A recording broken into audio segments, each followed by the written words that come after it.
Pakistan has acted in self-defense against the aggression that has been recurring from Afghanistan, which has a 2,600 kilometer border with Pakistan, reinforced by terrorism from terrorist groups based in Afghanistan territory who are destabilizing Pakistan through acts of violence and terrorism directed against the people of Pakistan and also against the armed forces and security forces of Pakistan.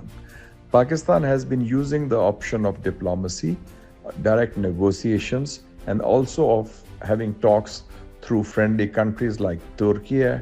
We had talks in Istanbul, then we had talks through Qatar in Doha, but to no avail.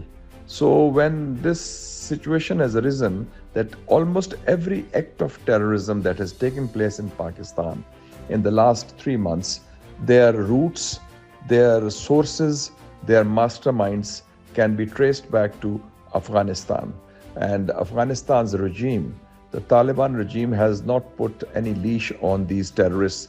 They are allowed to roam freely and act freely to the detriment of Pakistan's unity, sovereignty, and territorial integrity. Given this context, when they opened firing last 2 days, and then they had acts of terrorism also, and despite our efforts, they did not stop, so we had to then hit back.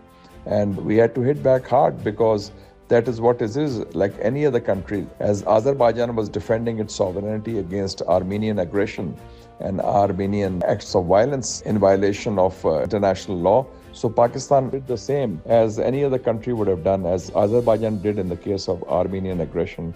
We hit back and we only hit military targets or terrorist hideouts. So the purpose is not to damage civilian property and civilian life. And we are very clear, we make a distinction between the Afghan Taliban regime, which is a narrow-based, isolated, unpopular regime, and we, as opposed to the people of Afghanistan, who are a brotherly people with whom Pakistan have had a deep historical bond, because we have been a model host, having hosted 4 million Afghan refugees for 40 years in Pakistan. So given this context, we hope that there would be grounds for diplomacy, and we hope that our friends who have offered mediation, like Turkey, like China, like Russia, like Saudi Arabia or Qatar, they would play their role. And even the United Nations have said that they have evidence that terrorism which is being inflicted on Pakistan and its people, the source of the terrorism is the terrorist groups that operate out of Afghanistan on its soil with impunity against Pakistan. So this is where the situation stands, but Pakistan would still like to have a peaceful diplomatic settlement with Afghanistan on this issue. And our core concern that Afghan territory should not be used to destabilize Pakistan, and Afghanistan soil should not be used by terrorist groups to terrorize people in Pakistan or to attack Pakistan. That is the red line. And on that we are very clear about.